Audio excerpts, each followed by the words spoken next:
Azt írod itt rögtön az előszóban. Vancouverben, a Stanley Parkban gyakran elcsodálkozom, hogy az emberek sétálgatnak, beszélgetnek, játszanak a gyerekeikkel, és nem ölik meg egymást. Érted? Nem bántják egymást. Szerintem ez csoda. Enyém a szó.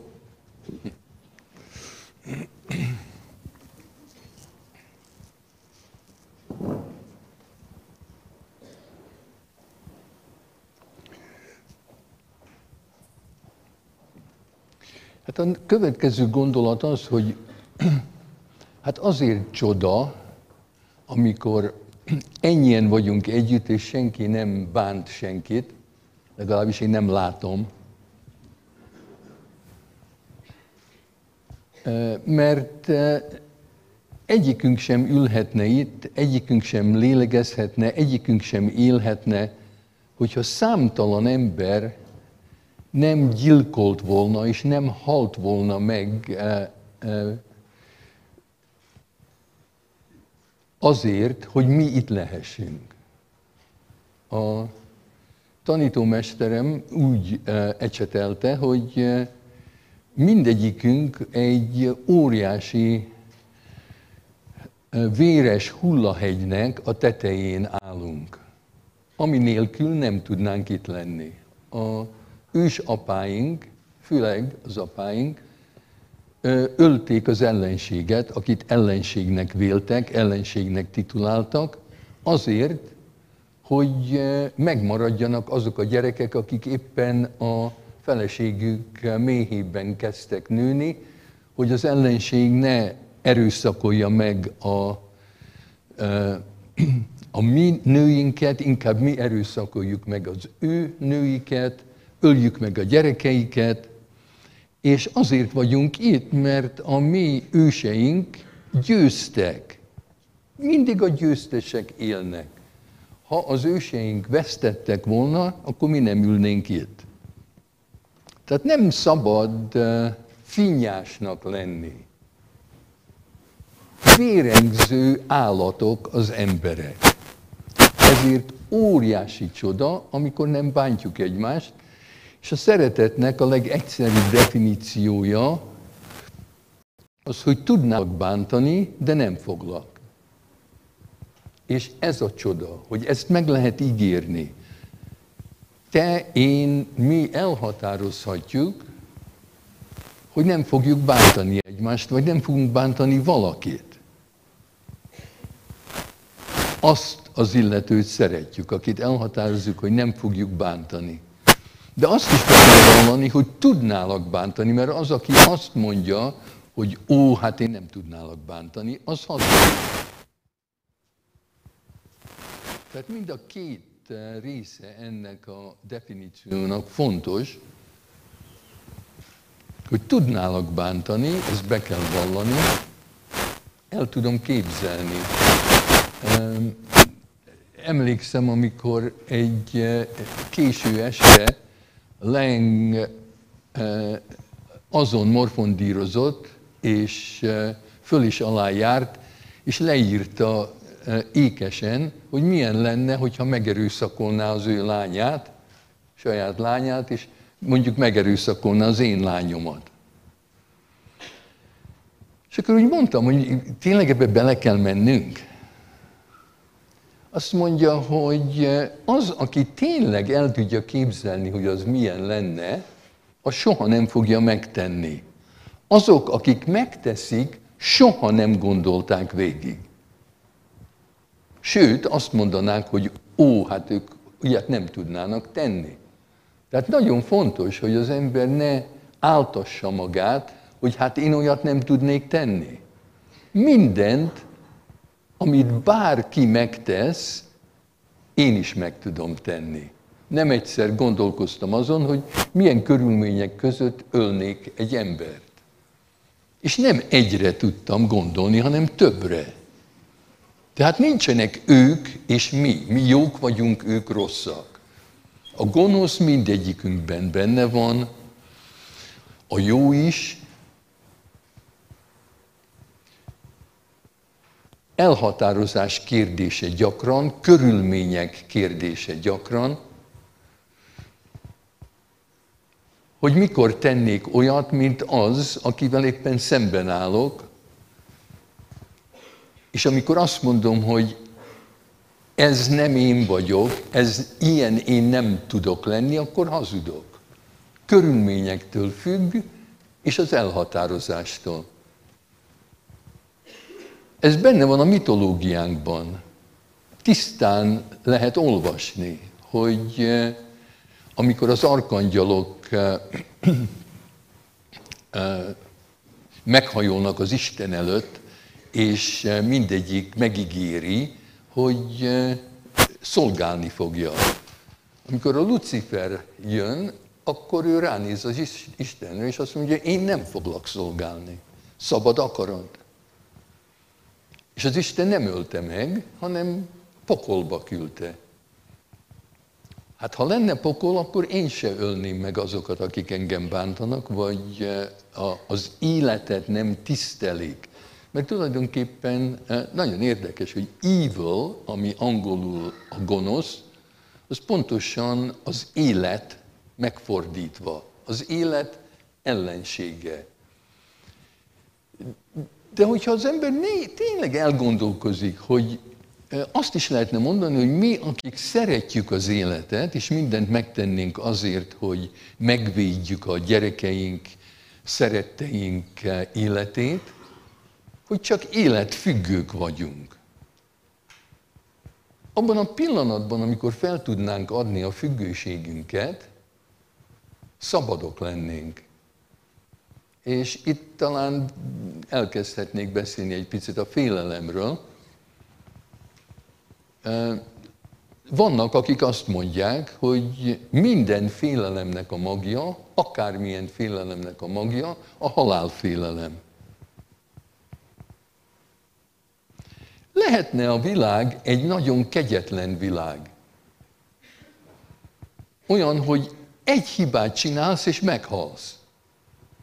Tehát lehet, hogy minden határ olyan lenne, hogyha hozzáérsz véletlenül, akkor megöl.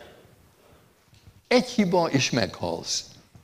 Hát akkor nagyon kéne félni, és nagyon kéne vigyázni.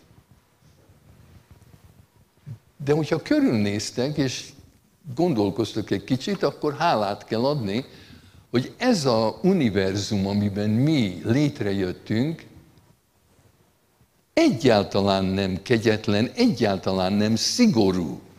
Hát nézzetek körül, hogy hány hülye ember él. Tehát mindenféle hibákat csinálunk, és nem halunk bele. Mégis élünk. Rengeteg hibát követhetünk el, és mégse halunk bele. Hát persze vannak olyan hibák, amiben bele lehet halni, de rengeteg olyan van, ami csinálhatjuk még egyszer. Sőt, ugyanazt a hibát is elkövethetjük sokszor, és mégsem halunk bele. Egy nagyon megbocsájtó univerzumban élünk. A nap mindenkire süt.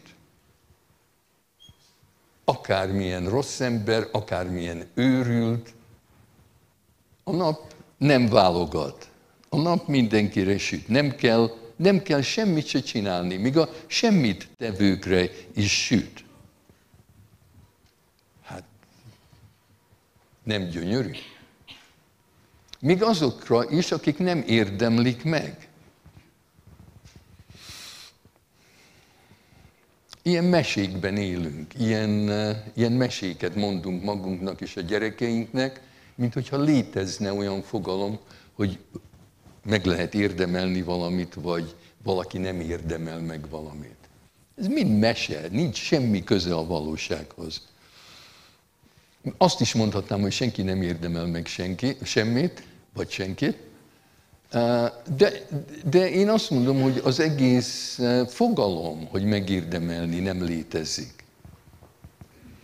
Azért találtuk ki, mert a valóság az, hogy valamit akarok, és akkor megszerzem.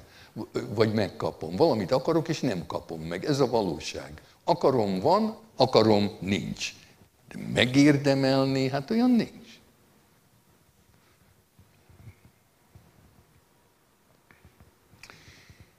Azért találjuk ezeket ki, mert félünk akkor, hogyha nem tudjuk, hogy mi fog történni a következő pillanatban. És ami a legrosszabb, ami történhet a következő pillanatban, az, hogy megszűnök. Tehát azért mondtam, hogy lehet, hogy a magja minden félelemnek az, hogy a következő pillanatban nem leszek. Ezt nehéz érzékelni. Pedig nagyon sokáig nem voltam. És egyszerre itt vagyok. Megérkeztem tegnap, ma itt vagyok, holnap elmegyek. Ez az élet.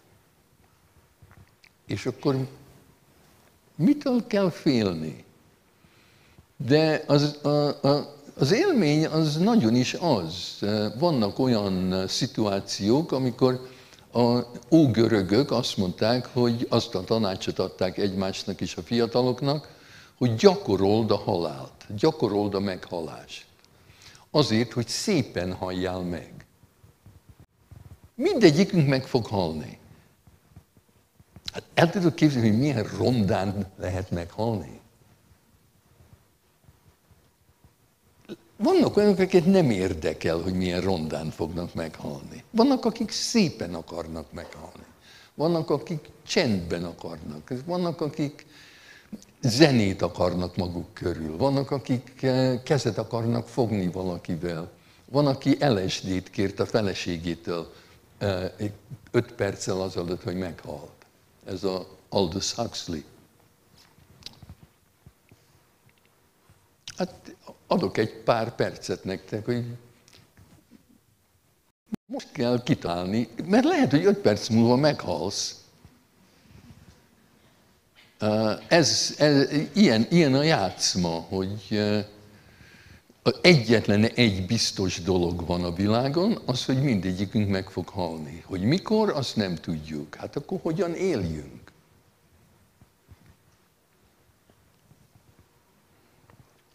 Hát van ez a félelem, és nem könnyű megszabadulni tőle. A Baba Ram Dass, aki Richard Alpert volt, legalább 20 évig meditált. Indiába, barlangokba, otthon, a karosszékében.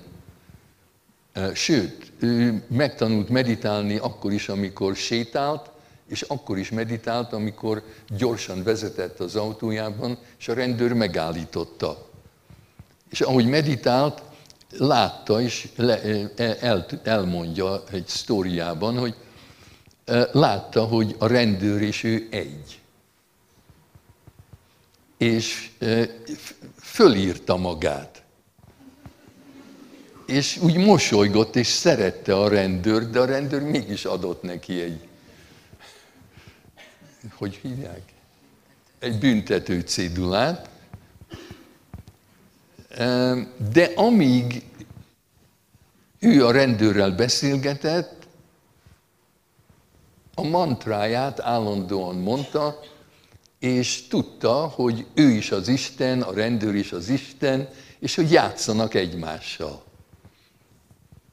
Ennek ellenére, amikor megütötte a guta,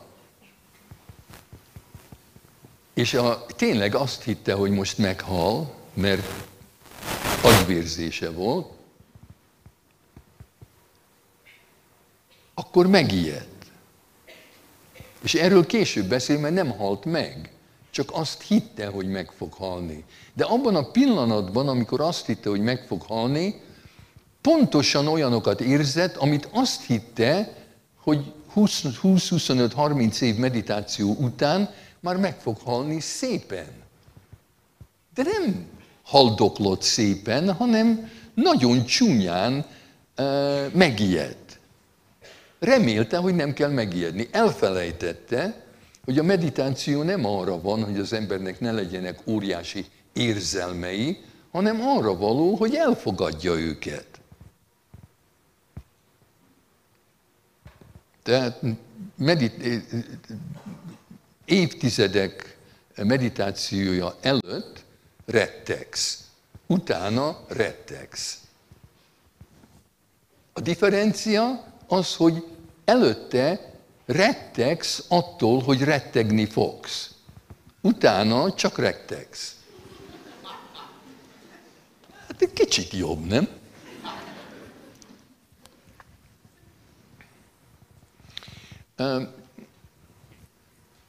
Emlékszem, hogy Karácsony Gáborral, aki nemrég halt meg, egy könyvbemutatón a félelemről beszélgettünk, és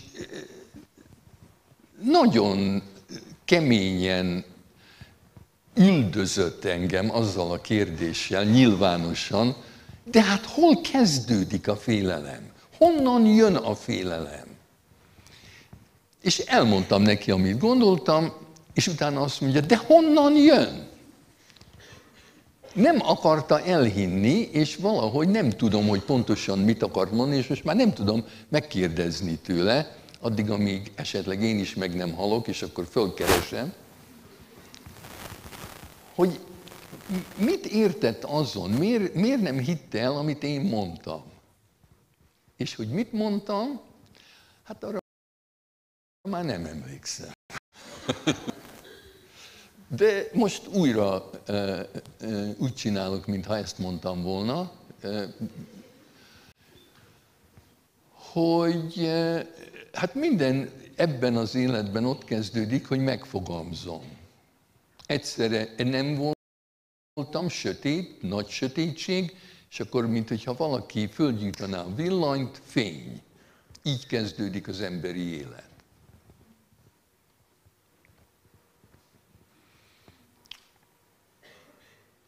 De abban a pillanatban, amikor megjelenek, amikor én megjelenek, miután az apám spermája kipakkolta a genetikai cuccát, és összekeveredett az anyám genetikai cuccával, amikor az a keveredésnek annak vége van, akkor jöttem én létre.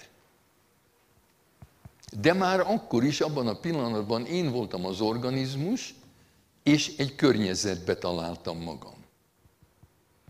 Na, mondjuk az anyámnak a petevezeték, úgy hívják, a fallopian tube. Valószínűleg ott várt az ő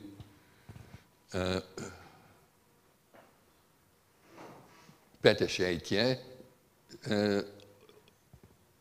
hogy egy csomó sperma körülvegye, és akkor egyet behúzott, és akkor ott kezdődöm én. De az a környezet, amiben találom magam, az már lehet pozitív, negatív, vagy nulla, közömbös. Tehát vagy segíti, könnyebbé teszi az életemet, és valamilyen formában hát antropomorfizálok, teszem magam, mintha én lennék a zigóta, az első sejt, ami én vagyok. Hát, hogyha azt mondom, hogy körülnézek, akkor az nem igaz, mert nincs szeme ennek a sejtnek, de valamilyen van. Ez a sejt valamit. Hogy jó, vagy jaj, vagy semmi. Hát például a pH lehet túl savas, vagy lehet túl lugos. Azt valahogy érzi az a sejt. És valahol megint a nyelv nem nagyon jó, emlékezni fogok az első élményre köztem és a helyzet, amiben bekerültem. Tehát mi a kapcsolat köztem és a környezet között? Hogyha mondjuk nagyon jó volt, az anyám már nagyon várt, nagyon kész volt arra, hogy én elkezdődjek benne. hát akkor mindenféleképpen kémiailag, később neurológiailag, ahogy fejlődöm, minden körülöttem örül nekem. De mondjuk nem jó a helyzete, és nem is akart. És valahogy én oda befurakodtam, vagy az apám befurakodott. És aztán én is.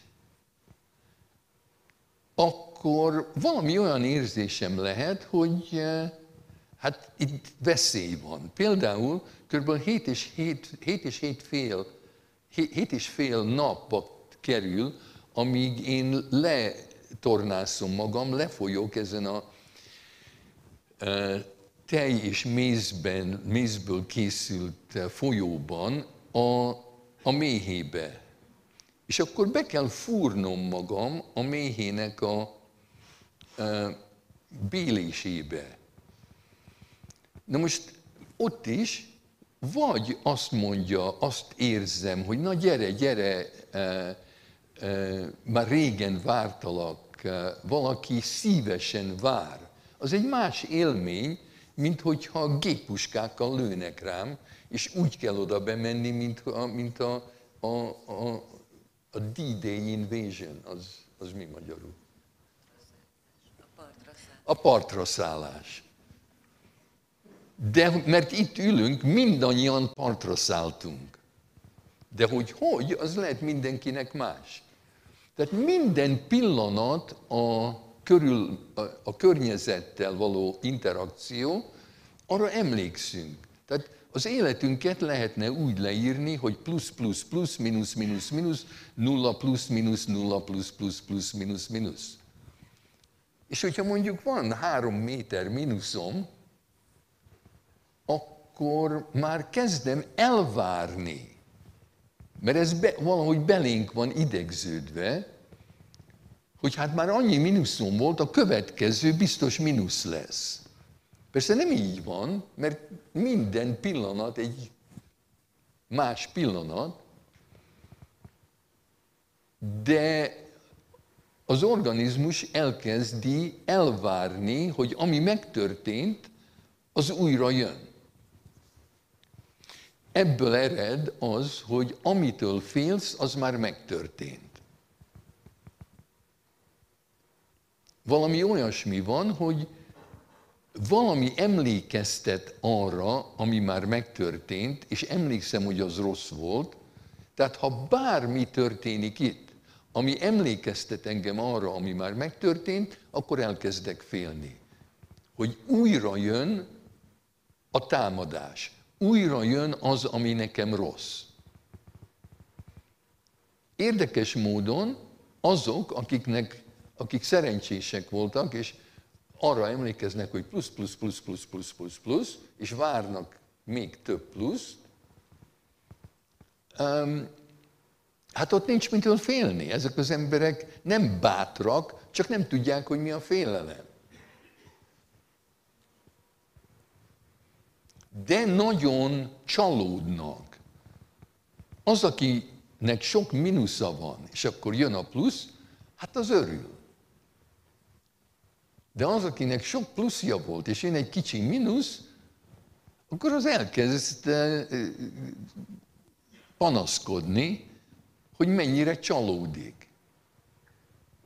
Persze azok közöttünk, akik túléltek rengeteg mínuszt, nincs empátiánk azok felé, akik egy sok plusz után végre van egy mínuszuk, és akkor azt mondják, hogy ők csalódtak.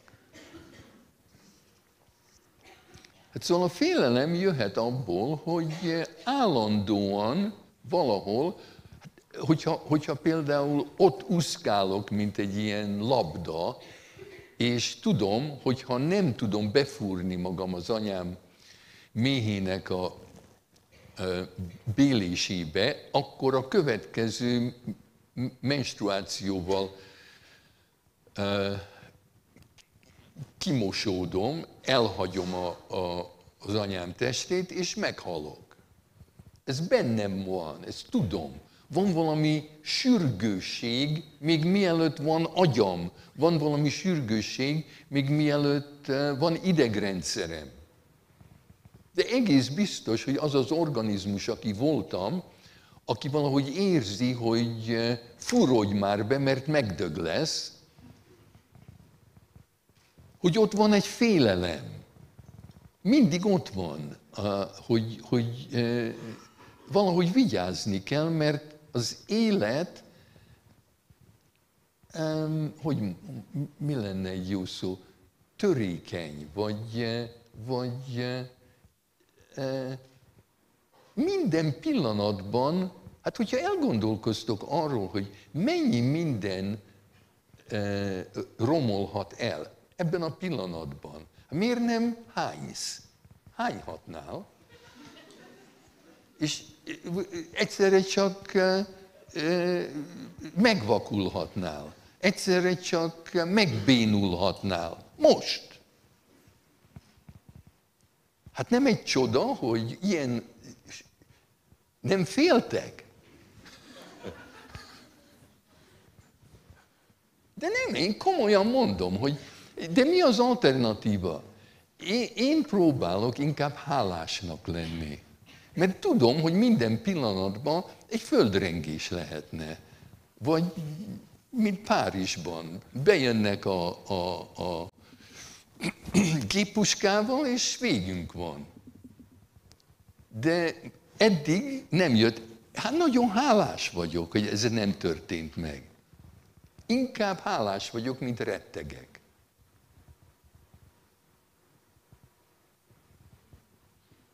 Elgondolkoztam a párizsi dolgon, és több embertől hallottam, hogy valahogy egy kicsit felszabadultabban, nem biztos, hogy szomorúbban, vagy rosszabbul élnek a párizsiak most, mint az előtt. És ez megtörtént, voltak már olyan kutatások, hogy háborúban, vagy hogyha valami nagy krízis van, nincs szükség pszichoterápiára. A pszichoterapeuta éhen hal, amikor valódi krízis van. A terápia az egy olyan luxus. Ha tényleg baj van, akkor mindenki fölébred. Csak akkor tudunk alvajárók lenni, hogyha azt hiszük, hogy nincs baj. Mert tulajdonképpen a valóság tört Párizsra. Az, aki azt hiszi, hogy biztonságban van, az álmodik. Nincs biztonság. Tehát így alva járunk, hogy minden rendben, minden rendben, minden rendben. És akkor bejönnek a géppuskások, és akkor tudjuk, hogy nincs minden rendben, fölébredünk. De senki se akar ébren lenni, mindenki aludni akar. Arra tanítjuk a gyerekeinket, hogy aludjanak. Hányszor mondja a szülő, hogy na, menj vissza aludni. És azok, akik fölébrednek, azok egyedül vannak. Hogyha mindenki alszik, és én fölébredek, akkor nagy a motiváció, hogy aludjak már el, mert akkor nem érzem magam egyedül.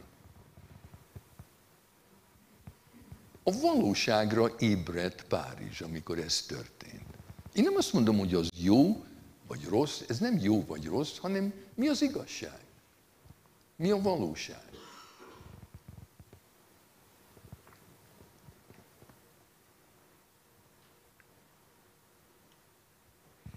Mikor gondolkoztam, hogy miért vannak olyan emberek, akik festenek, vagy miért vannak szobrászok, vagy miért valaki évekig gyakorol, hogy gyönyörűen tudjon zongorázni. És miért valaki egy géppuskával lelő más embereket? Hogy ez milyen választás? Meg lehetne ezt jósolni, hogy ki fog zongorázni, és ki fog géppuskázni. Hát az biztos. Én nem hiszem, hogy ez valaha is meg lehet. jósolni vagy tudni. Azt hiszem, minden pillanatban elhatározhatja bárki, hogy 10 év múlva zongorázni fogok úgy, hogy tetszeni fog az embereknek, és el lehet határozni, hogy 10 év múlva géppuskát fogok használni, ártatlan emberek fogok átküldeni a más világra. De szerintem, aki kreál, aki valamit felépít, aki valamit teremt, az azért tudja ezt megtenni, mert nem szégyeli magát.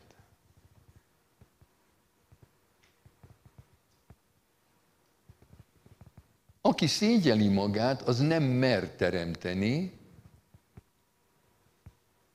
és akkor mit tehet? Rombol. Szerintem a rombolás a szégyenből ered.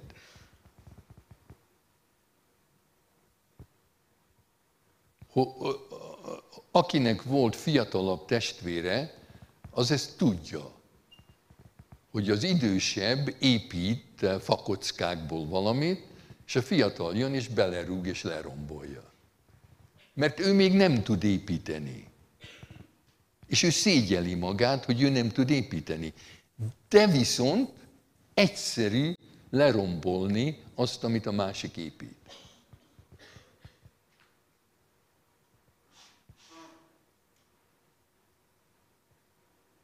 És hogyha úgy körülnéztek, és olvassátok a híreket, hogy mik vannak, hogy azok, akik tényleg ölnek, ők rombolnak is. És a gyilkolás is egy rombolás. Nem tudunk életet teremteni, de akkor úgy érezzük, hogy istenek vagyunk, amikor az életet megszüntetjük. Hát, hogyha isteni életet kreálni, akkor isteni életet kiradírozni. A hindu vallásban van a teremtő, a romboló, és a kettő között van az, aki próbálja fenntartani, amit a teremtő teremtett. Tehát így megyünk körbe. Valami teremtve van, próbáljuk fenntartani, jön a romboló. Teremtünk, fenntartjuk, rombolunk. De én azt hiszem, hogy többen rombolnak, minél többen szégyelik magukat, annál több rombolás van. És sajnos, amikor például Szarajevóban azt mondtam, hogy azoknak a gyerekeknek, amire szükségük van a 3 éves háború után, mert azt mondták, hogy traumatizált gyerekek, én beszélgettem velük, és egyáltalán nem voltak traumatizálva. A szülők nagyon jól megvédték őket, de az iskolában, amikor iskolába mentek, ott voltak megtraumatizálva, nem a szerbek által, hanem a saját tanáraik és szülőik által, mert az a szokás, hogy megszégyenítik a gyerekeket. Ilyen csúcsos sapkát kell fölvenni, és a sarokba kell állni, és ilyen cédulákat kell viselni, hogy buta vagyok, vagy szamár vagyok, vagy mit tudom én mi. Tehát bele van építve az iskolába, a gyerekeinket odaadjuk olyan iskolákba, ahol megszégyenítik őket. És amikor azt mondtam, azt tanácsoltam, hogy hát tegyünk ennek véget, hogy talán a legjobban úgy tudnánk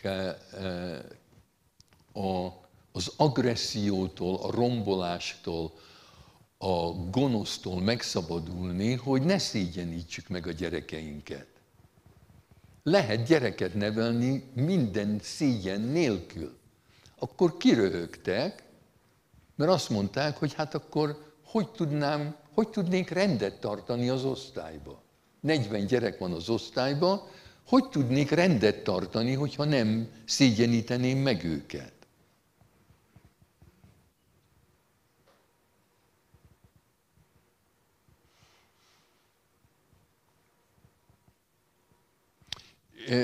Hogy pontosan hogy megyünk a szégyenből a rombolásig, vagy a gyilkosságig, az az, hogy az úgy megy, hogy van egy, én szerintem genetikailag valahogy ez bennünk van, mint egy fajban, hogy ha valaki megszégyenít, akkor valahol csak úgy tudom túlélni a szégyent, hogy valahol megfogadom, hogy bosszút fogok állni.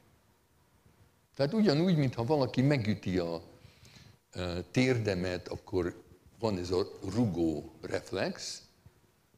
Ha valaki megszégyenít, a reflex az, hogy bosszút állok. Szégyen, bosszú, szégyen, bosszú.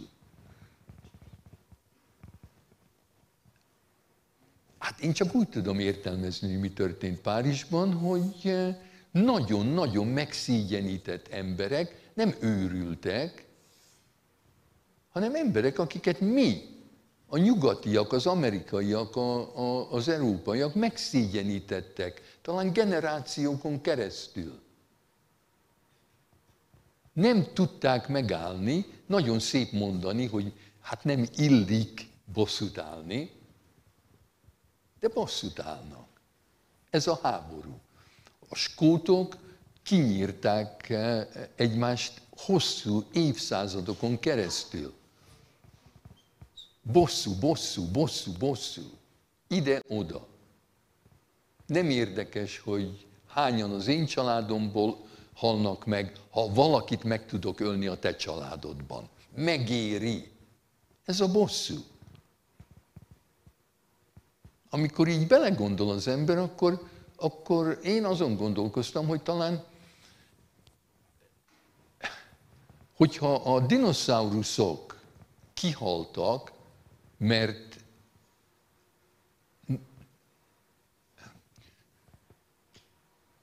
túl nagyok voltak, és nem voltak elég okosak. Mert egy olyan nagy állatnak annyit kell enni, hogy rettentesen okosnak kell lennie, hogy túlélje, hogy élni tudjon. De minél nagyobbak lettek, az agyuk nem nőtt gyorsan, így túl buták voltak, vagy túl nagyok voltak. Vagy okosabbnak kellett volna lenniük, vagy kisebbnek kellett volna maradni. Tehát minden faj azért hal ki, mert egy kettős kötésbe kerül. A Gregory Bateson azt a példát adja, hogy van egy ilyen angolul bread and butterfly. Butterfly az pillangó, és egy ilyen szójáték. Bread and butter az kenyér és vaj. Ez a pillangó ez úgy jött létre, hogy pirítós a szárnya. Vajas, pirítós a szárnya, és a feje az egy kocka cukor. És csak egyetlen egy dolgot tud enni. Teját. Repked, és keresi a teját. És talál teját, beleteszi a fejét, és a feje elolvad, és meghal. Hát ez a faj nem fog sokáig élni. Ez ki fog halni. Mert ha talál teját, akkor elveszti a fejét, ha nem talál teját, éhen hal. Nincs kiút. Arthur Koestler, magyar származású író, már régen azt mondta, hogy az emberi faj ilyen. Hogy ki fogunk halni, mert olyan hülyék vagyunk, mint a vajaskenyér pillangó. Hogy egy ilyen kettős kötésbe vagyunk.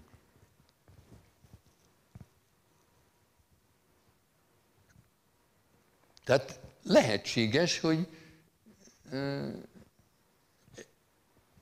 nem tudjuk megállni, hogy szégyenítsük a gyerekeinket, és aztán a gyerekeink megölnek minket. Bosszúból. És könnyen abba hagyhatnánk, de nem hagyjuk abba. Az egyik oka az, hogy engem is megszégyenítettek, és nézd, milyen remek ember vagyok. Hát akkor én is megszégyenítem a fiamat. Hát hogy ne? Miért ne?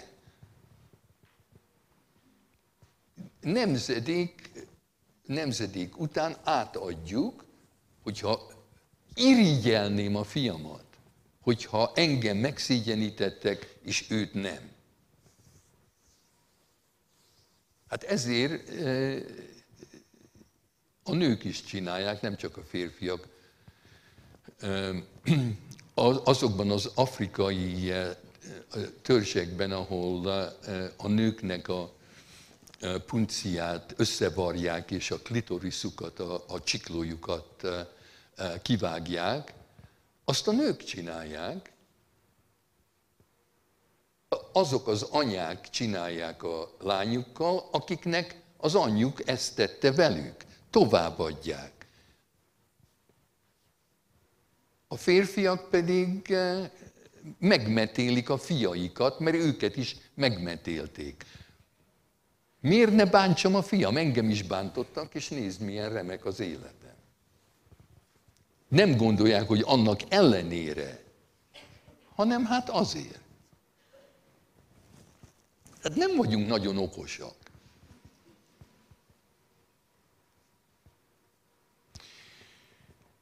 A Köstler azt mondta, hogy 3 agyunk van, és az evolúció túl gyors volt a számunkra.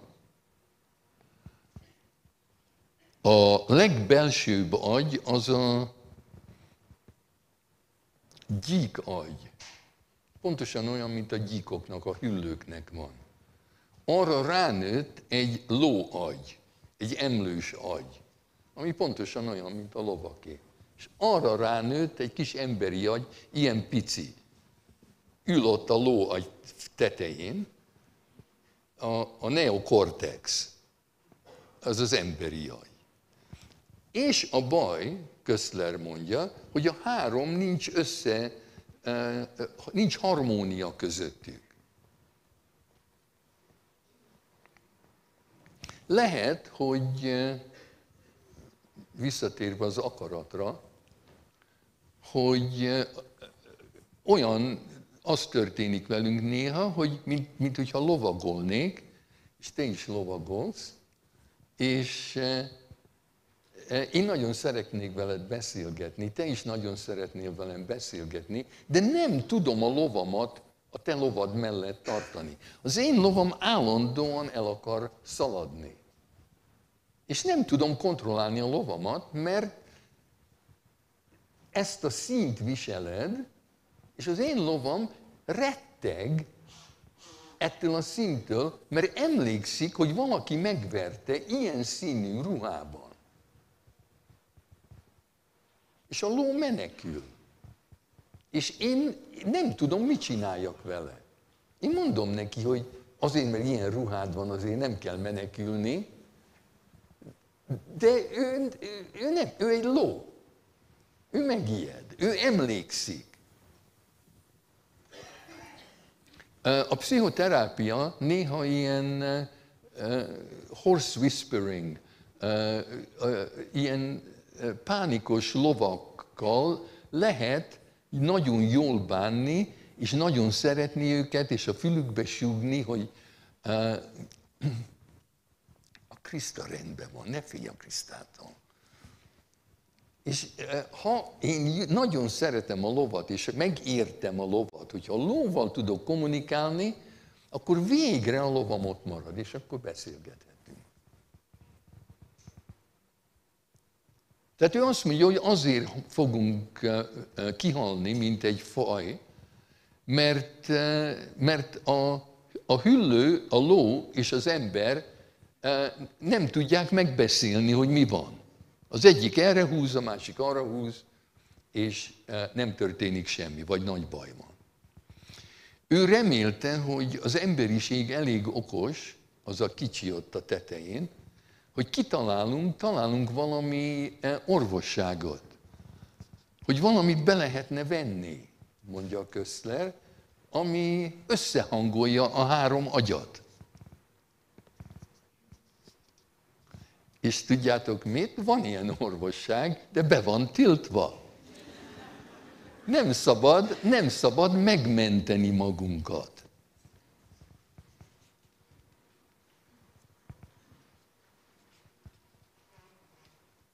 volt ez a korszak, amikor,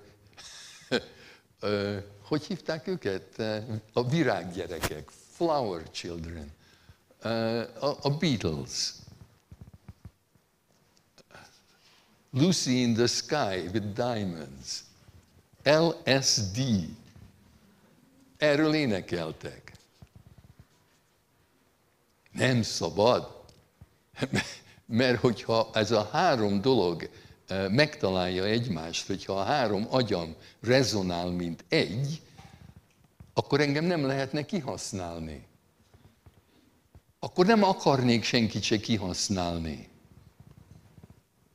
Hát akkor hol lenne a profit? Senki nem menne, adnának egy háborút, és senki nem menne.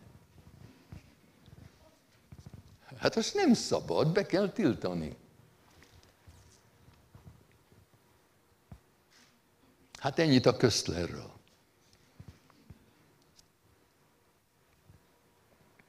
A másik baj, amit a Gregory Bateson mondott, hogy miért fogunk beledögleni,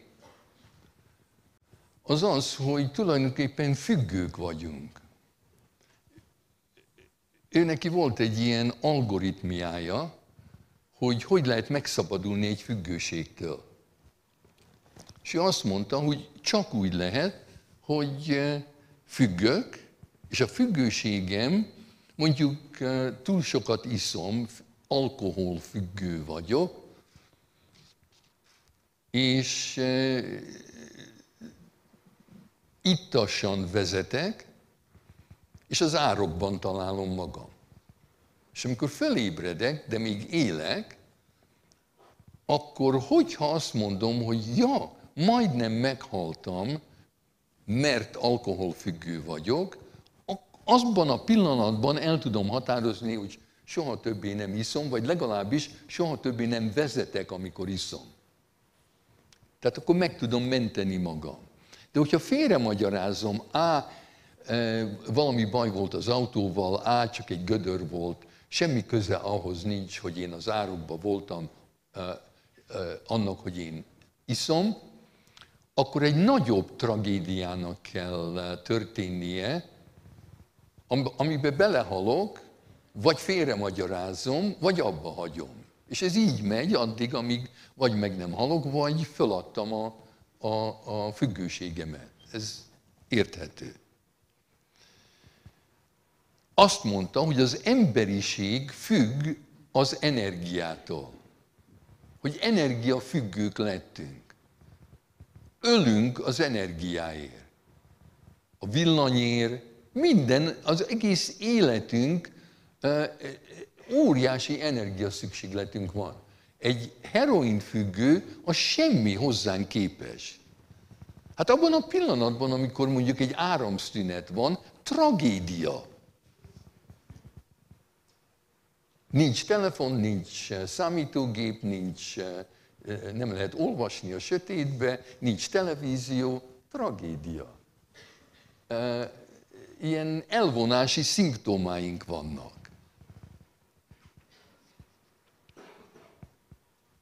De lehet, hogy jön majd egy olyan idő, hogy csak úgy tudunk túlélni. Például ő azt mondta, hogy amikor Csernobil történt, vagy Three Mile Island, amikor az energiatermelő reaktor majdnem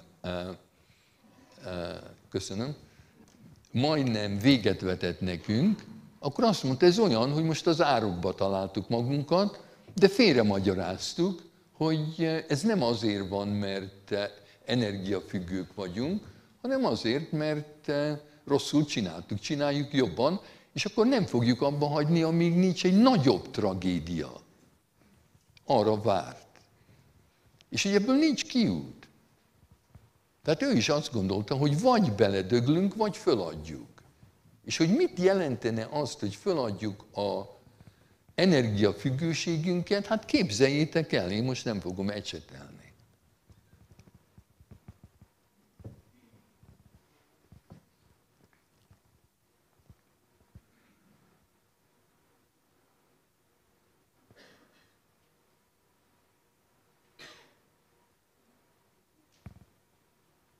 Még annyit a félelemről,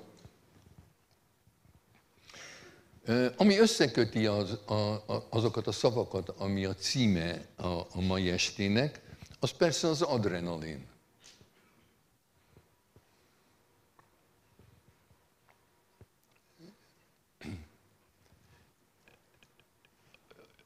Adrenalin függőek vagyunk nagyon sokan.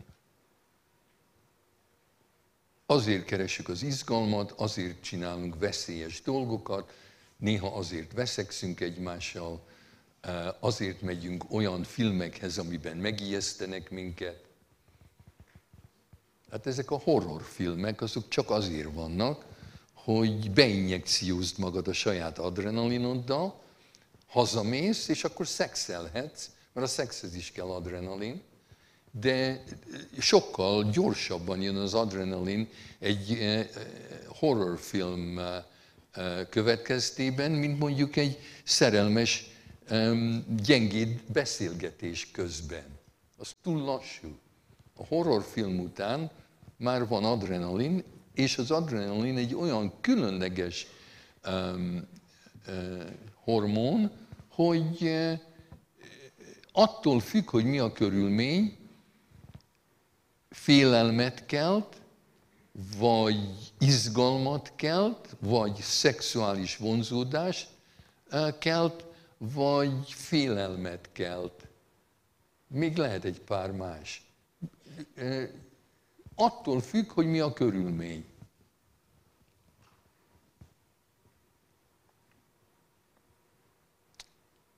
Tehát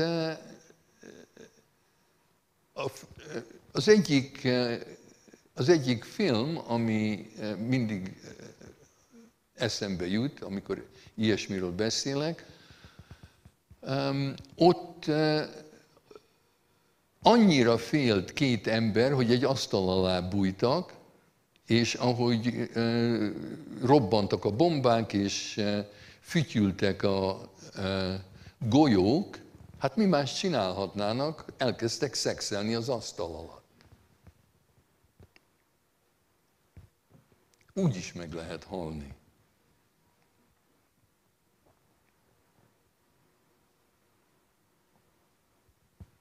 Hát, most már majdnem egy órája beszélek.